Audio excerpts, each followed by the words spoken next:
بسم اللہ الرحمن الرحیم۔ السلام علیکم۔ فیاض نف سندو آپ کی خدمت میں حاضر ہے۔ آج سورہ یوسف کے سلسلے کا یہ تیسرا لیکچر ہے۔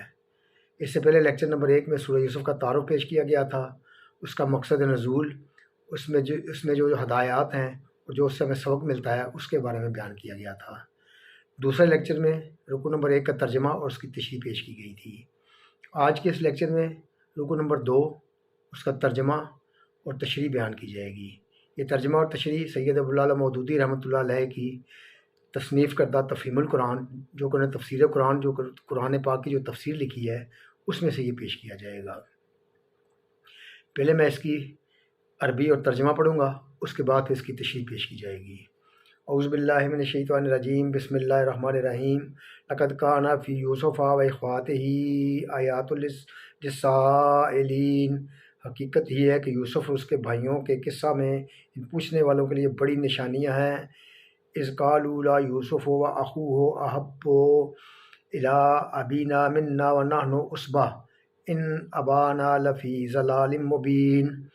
یہ قصہ یوں شروع ہوتا ہے کہ اس کے بھائیوں نے آپس میں کہا کہ یوسف علیہ السلام اور اس کا بھائی دونوں ہمارے والد کو ہم سب سے زیادہ محبوب ہیں، حالانکہ ہم ایک پورا جتھا ہے، اور سچی بات یہ ہے کہ ہمارے ابا جان بالکل ہی بہک گئے ہیں۔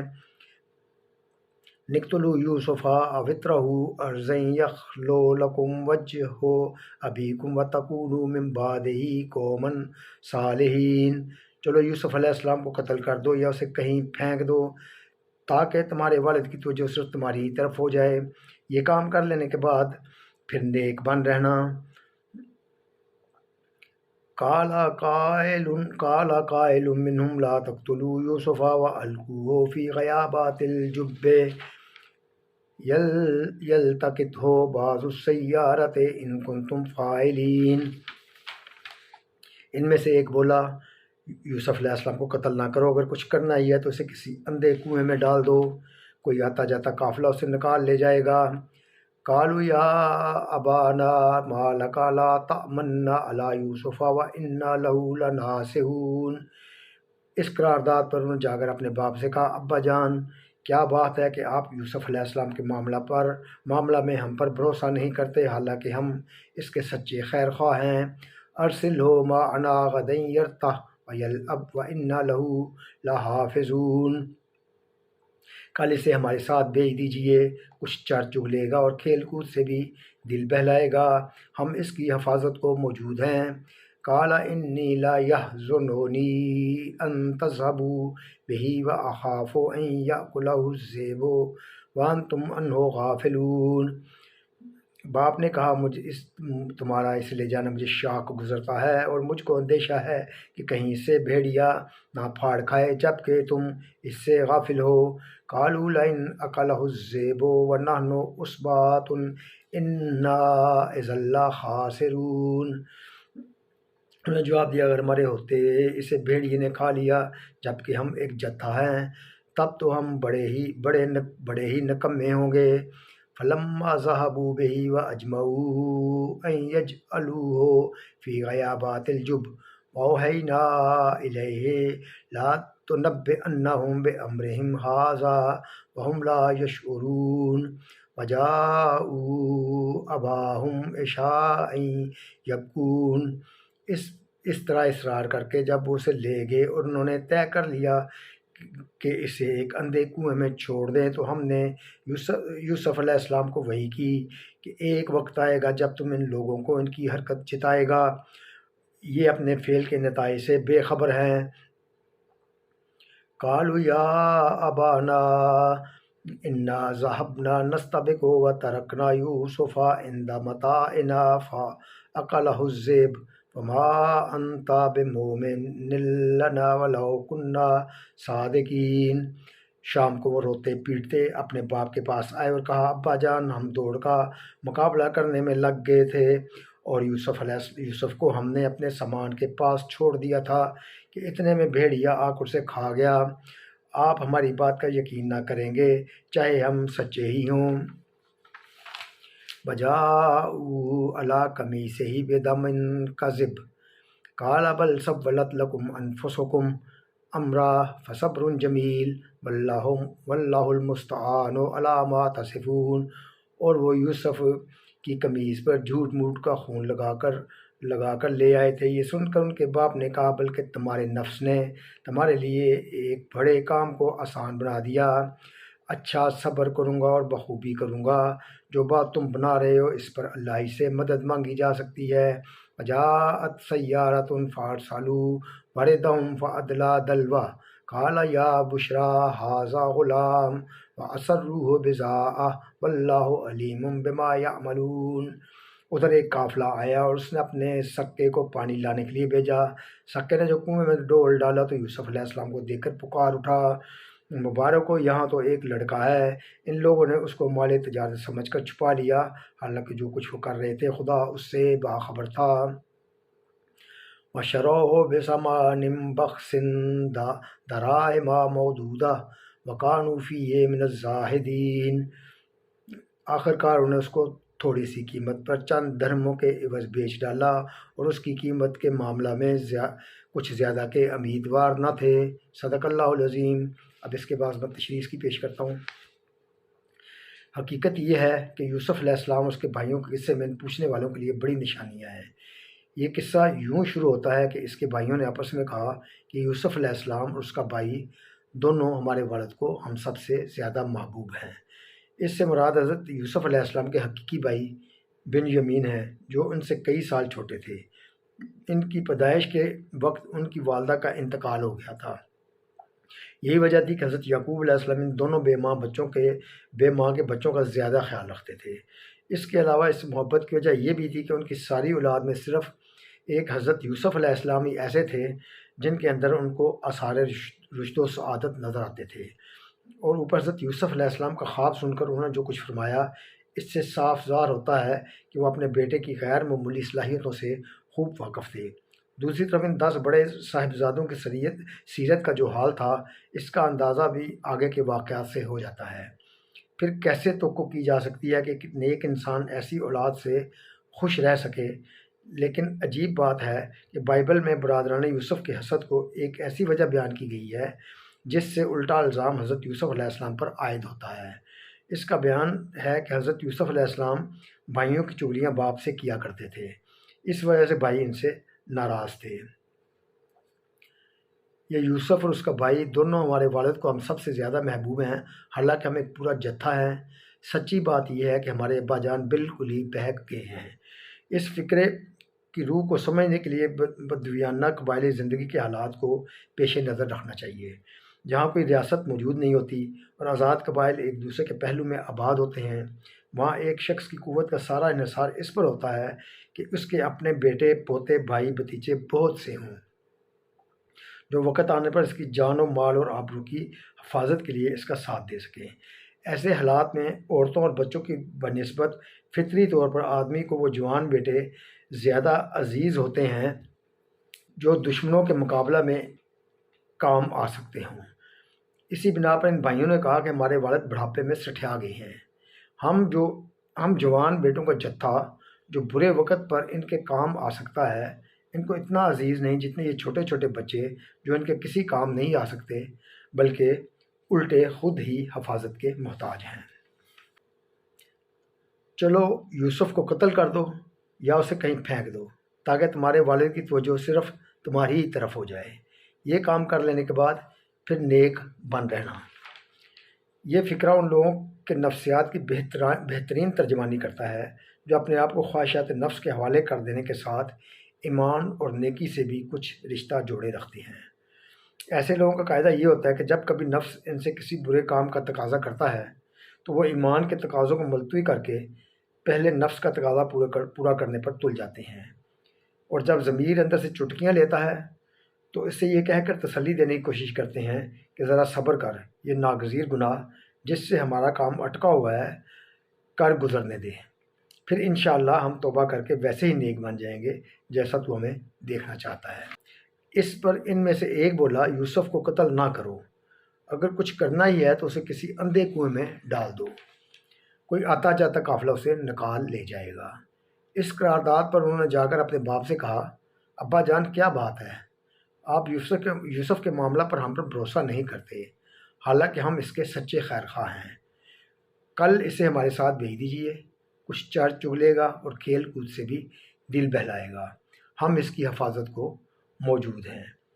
یہ بیان بھی بائبل اور تلمود کے بیان سے مختلف ہے۔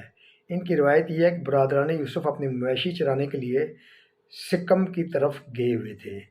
سکم، جس کا آج کل موجودہ نام نبلس ہے، یہاں حضرت یعقوب علیہ السلام کی آبائی زمین تھی۔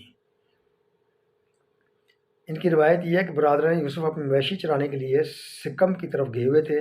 ان کے پیچھے خود حضرت یعقوب علیہ السلام نے ان کی تلاش میں حضرت یوسف علیہ السلام کو بھیجا تھا، مگر یہ بات بعید از قیاس ہے کہ حضرت یعقوب علیہ السلام نے یوسف علیہ السلام کے ساتھ ان کے حسد کا حال جاننے کے باوجود انہیں اپنے ہاتھوں موت کے منہ میں بھیجا ہو۔ اس لیے قرآن کا بیان ہی زیادہ مناسب حال معلوم ہوتا ہے۔ باپ نے کہا، تمہارا اسے لے جانا مجھے شاک گزرتا ہے اور مجھ کو اندیشہ ہے کہیں سے بھیڑیا نہ پھاڑ کھائے، جبکہ تم اس سے غافل ہو۔ انہوں نے جواب دیا، اگر ہمارے ہوتے اسے بھیڑیے نے کھا لیا جبکہ ہم ایک جتھا ہیں، تب تو ہم بڑے ہی نکمے ہوں گے۔ اس طرح اصرار کر کے جب وہ اسے لے گئے اور انہوں نے طے کر لیا کہ اسے ایک اندھے کنویں میں چھوڑ دیں، تو ہم نے یوسف علیہ السلام کو وحی کی کہ ایک وقت آئے گا جب تو ان لوگوں کو ان کی یہ حرکت جتائے گا۔ یہ اپنے فعل کے نتائج سے بے خبر ہیں۔ متن میں وَهُمْ لَا يَشْعُرُونَ کے الفاظ کچھ ایسے انداز میں آئے ہیں کہ ان سے 3 معنی نکلتے ہیں اور تینوں ہی لگتے ہوئے معلوم ہوتے ہیں۔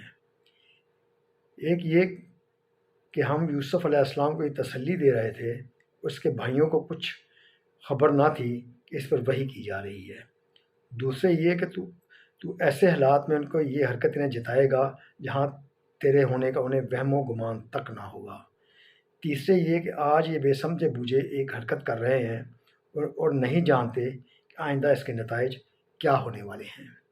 بائبل اور تلمود اس ذکر سے خالی ہیں کہ اس وقت اللہ تعالیٰ کی طرف سے یوسف علیہ السلام کو کوئی تسلی بھی دی گئی تھی۔ اس کے بجائے تلمود میں جو روایت بیان ہوئی ہے وہ یہ ہے کہ جب حضرت یوسف علیہ السلام کنویں میں ڈالے گئے تو بہت بلبلائے اور خوب چیخ کر انہوں نے بھائیوں سے فریاد کی۔ قرآن کا بیان پڑھیے تو محسوس ہوتا ہے کہ ایک ایسے نوجوان کا بیان ہو رہا ہے جو آگے چل کر تاریخ انسانی کی عظیم ترین شخصیتوں میں شمار ہونے والا ہے، یعنی تاریخ انسانی کی عظیم ترین شخصیتوں میں شمار ہونے والا ہے۔ تلمود کو پڑھیے تو کچھ ایسا نقشہ سامنے آئے گا کہ صحرا میں چند بدو ایک لڑکے کو کنویں میں پھینک رہے ہیں اور وہ وہی کچھ کر رہا ہے جو ہر لڑکا ایسے موقع پر کرے گا۔ شام کو وہ روتے پیٹتے اپنے باپ کے پاس آئے اور کہا، ابا جان، ہم دوڑ کا مقابلہ کرنے میں لگ گئے تھے اور یوسف کو ہم نے اپنے سامان کے پاس چھوڑ دیا تھا کہ اتنے میں بھیڑیا آ کر اسے کھا گیا۔ آپ ہماری بات کا یقین نہ کریں گے چاہے ہم سچے ہی ہوں۔ اور وہ یوسف علیہ السلام کے قمیض پر جھوٹ موٹ کا خون لگا کر لے آئے تھے۔ یہ سن کر ان کے باپ نے کہا، بلکہ تمہارے نفس نے تمہارے لیے ایک بڑے کام کو آسان بنا دیا۔ اچھا، صبر کروں گا اور بخوبی کروں گا۔ متن میں صبر جمیل کے الفاظ ہیں جن کا لفظی ترجمہ اچھا صبر ہو سکتا ہے۔ اس سے مراد ایسا صبر ہے جس میں شکایت نہ ہو، فریاد نہ ہو، ٹھنڈے دل سے اس مصیبت کو برداشت کیا جائے جو ایک عالی ظرف انسان پر آ پڑی ہو۔ جو بات تم بنا رہے ہو اس پر اللہ ہی سے مدد مانگی جا سکتی ہے۔ بائبل اور تلمود یہاں سے یعقوب علیہ السلام کے تاثر کا نقشہ بھی کچھ ایسا کھینچتی ہیں جو کسی معمولی باپ کے تاثر سے کچھ بھی مختلف نہیں ہے۔ بائبل کا بیان یہ ہے کہ تب یعقوب علیہ السلام نے اپنا پیرہن چاک کیا، ٹاٹ اپنی کمر پر لپیٹا اور بہت دنوں تک اپنے بیٹے کے لیے ماتم کرتا رہا۔ تلمود کا بیان یہ ہے کہ یعقوب علیہ السلام بیٹے کا قمیض پہچانتے ہی اوندھے منہ زمین پر گر پڑا اور دیر تک بے حس و حرکت پڑے رہے، پھر اٹھ کر بڑے زور سے چیخے، ہاں یہ میرے بیٹے ہی کا قمیض ہے، اور وہ سال تک حضرت یوسف علیہ السلام کا ماتم کرتے رہے۔ اس نقشے میں حضرت یعقوب علیہ السلام وہی کچھ کرتے نظر آتے ہیں جو ہر باپ ایسے موقع پر کرے گا، لیکن قرآن جو نقشہ پیش کر رہا ہے اس سے ہمارے سامنے ایک ایسے غیر معمولی انسان کی تصویر آتی ہے جو کمال درجہ بردبار و باوقار ہے۔ اتنی بڑی غم انگیز خبر سن کر بھی اپنے دماغ کا توازن نہیں کھوتا، اپنی فراست سے معاملہ کی ٹھیک نوعیت کو بھانپ جاتا ہے کہ یہ ایک بناوٹی بات ہے جو ان حاسد بیٹوں نے بنا کر پیش کی ہے، اور پھر عالی ظرف انسانوں کی طرح صبر کرتا ہے اور خدا پر بھروسہ کرتا ہے۔ ادھر ایک قافلہ آیا، اس نے اپنے سکے کو پانی لانے کے لیے بھیجا۔ سکے نے جو کنویں میں ڈول ڈالا تو یوسف علیہ السلام کو دیکھ کر پکار اٹھا، مبارک ہو، یہاں تو ایک لڑکا ہے۔ ان لوگوں نے اس کو مال تجارت سمجھ کر چھپا لیا، حالانکہ جو کچھ وہ کر رہے تھے اللہ اس سے باخبر تھا۔ آخر کار انہوں نے اس کو تھوڑی سی قیمت پر چند درہموں کے عوض بیچ ڈالا، اور وہ اس کی قیمت کے معاملہ میں کچھ زیادہ کے امیدوار نہ تھے۔ اس معاملہ کی سادہ صورت یہ معلوم ہوتی ہے کہ برادران یوسف حضرت یوسف علیہ السلام کو کنویں میں پھینک کر چلے گئے تھے۔ بعد میں قافلے والوں نے آ کر ان کو وہاں سے نکالا اور مصر لے جا کر بیچ دیا۔ مگر بائبل کا بیان ہے کہ برادران یوسف نے بعد میں اسماعیلیوں کے قافلے کو دیکھا اور چاہا کہ یوسف علیہ السلام کو کنویں سے نکال کر ان کے ہاتھ بیچ دیں، لیکن اس سے پہلے ہی مدین کے سوداگر انہیں کنویں سے نکال چکے تھے۔ ان سوداگروں نے حضرت یوسف علیہ السلام کو 20 درہم میں اسماعیلیوں کے ہاتھ بیچ ڈالا۔ پھر آگے چل کر بائبل کے مصنفین یہ بھول جاتے ہیں کہ اوپر وہ اسماعیلیوں کے ہاتھ حضرت یوسف علیہ السلام کو فروخت کرا چکے ہیں، چنانچہ وہ اسماعیلیوں کے بجائے پھر مدین ہی کے سوداگروں سے مصر میں انہیں دوبارہ فروخت کراتے ہیں۔ اس کے برعکس تلمود کا بیان ہے کہ مدین کے سوداگروں نے یوسف علیہ السلام کو کنویں سے نکال کر اپنا غلام بنا لیا۔ پھر برادران یوسف نے حضرت یوسف علیہ السلام کو ان کے قبضہ میں دیکھ کر ان سے جھگڑا کیا۔ آخر کار انہیں 20 درہم قیمت ادا کر کے برادران یوسف کو راضی کیا۔ پھر انہوں نے 20 ہی درہم میں یوسف علیہ السلام کو اسماعیلیوں کے ہاتھ بیچ دیا، اور اسماعیلیوں نے مصر لے جا کر انہیں فروخت کیا۔ یہیں سے مسلمانوں میں یہ روایت مشہور ہوئی ہے کہ برادران یوسف نے حضرت یوسف علیہ السلام کو فروخت کیا تھا، لیکن واضح رہنا چاہیے کہ قرآن اس روایت کی تائید نہیں کرتا۔ صدق اللہ العظیم۔ دعا میں یاد رکھیے گا۔ والسلام۔